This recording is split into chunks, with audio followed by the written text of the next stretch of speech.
Project 140 is electricity you can walk away with too.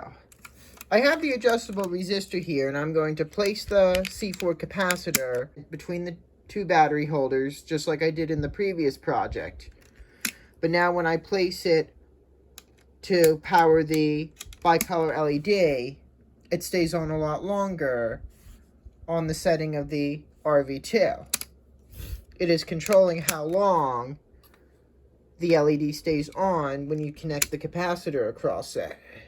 I'm going to move the adjustable resistor to the halfway position, and now the LED goes out faster.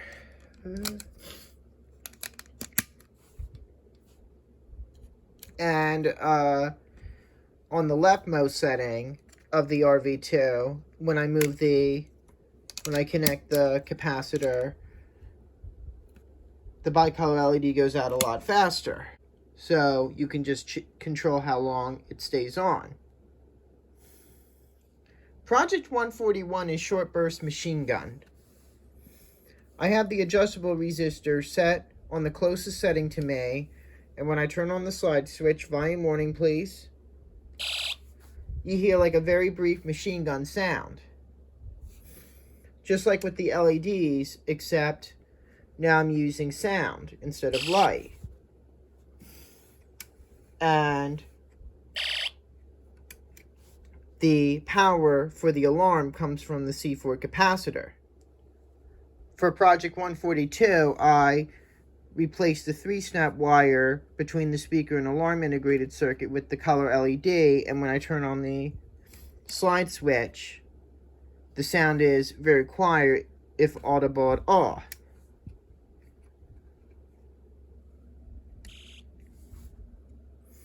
But the color LED is pretty bright, and it adds lights to the effect. 143 is short on light.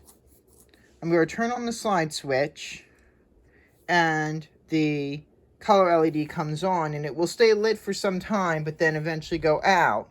And after it does, or you can do it now, you would move the switcher to this position, and that will recharge the capacitor so that the color LED works again, because the energy for it comes from the C4 capacitor.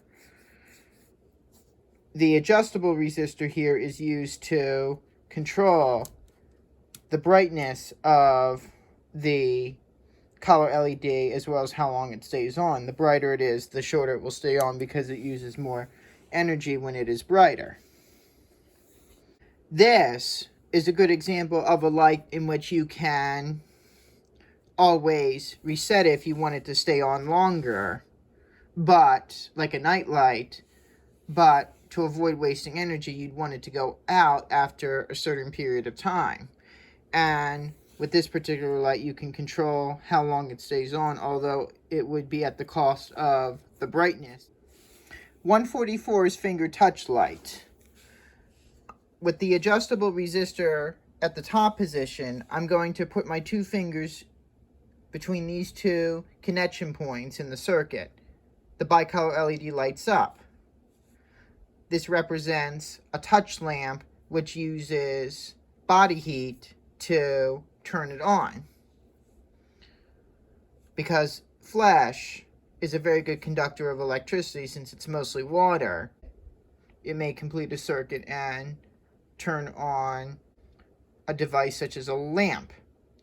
Now, real-life applications have contacts that are interweaved so that you would need just one finger to turn the lamp on. Also, ideally, the lamp will stay on after you touch the contacts, and then you will have to touch them again to turn it off, or it may be on a timer and will go off by itself after a certain period.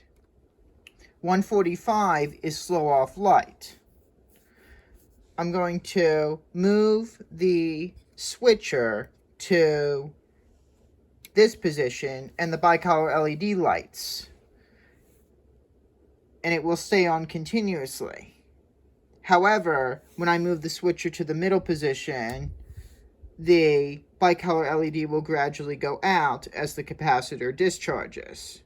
And the adjustable resistor is used to control how long and bright the LED stays on and how bright it is.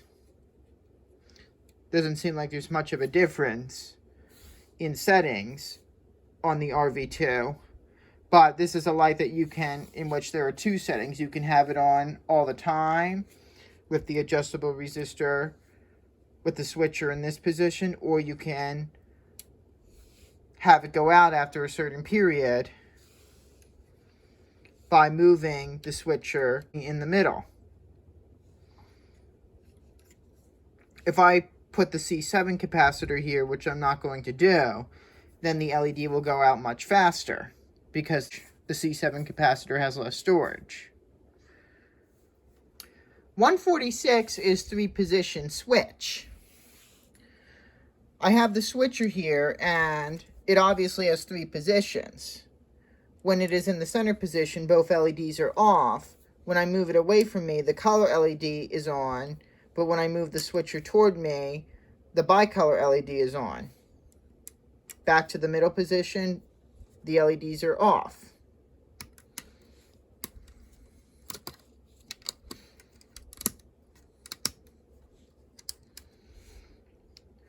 You can also switch the bicolor LED around, so now it's yellow instead of red. This is one-way electricity. I'm going to turn on the slide switch, and the light motor and bicolor LED come on. I'm going to turn it off, and while the light motor stops immediately, the bicolor LED will stay on for a little while longer. I'm going to do it again. You can use the adjustable resistor to vary how bright the LED gets, and then also it controls how long it stays on after you turn off the switch. Now, the reason why the bicolor LED stays on after the light motor turns off is because the NPN transistor acts like a diode, which allows the current to flow in just one direction, and the capacitor is discharging through it, but it cannot power the light motor. It only powers the LED because of the direction the current can flow through the NPN, as shown by the arrow. Project 148 is tilt, sound, and light. I'm going to turn on the slide switch. Nothing happens. Now please turn down your volume, because when I tilt the circuit away from me and a little bit to the right, a siren sounds. Now there are different variants. I have it on the European siren, but you can have it on the police siren or the fire engine siren. Now I'm going to tilt the circuit toward me. The alarm stops, but the bicolor LED comes on because the ball bearing in the tilt switch is controlling which component comes on according to how you tilt the circuit. And if you want, you can replace the bicolor LED, the color LED with the bicolor one and have it in either direction. But it's interesting how either the alarm is on or the LED is on. Both are not on at the same time. Project 149 is Inflator. I think this project is pretty neat because I have a latex glove secured to the spout of the air fountain using a rubber band, which I twisted several times so that it would fit tightly around the glove and spout.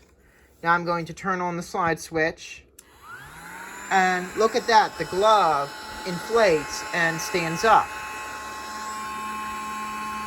as if someone is actually wearing it. And you can feel the air inside if you gently squeeze the glove, but when you turn off the switch, the glove deflates and it will fall to the ground. This reminds me a lot of inflatable dummies or flags in which they would have an air blower and it would stay up as long as air was flowing into it. Then once they turned off the blower, the flag or dummy will collapse to the ground. Now, I couldn't use an actual balloon because the air fountain would not be powerful enough to inflate it. And be careful so that nothing gets sucked into the air fountain and damages it.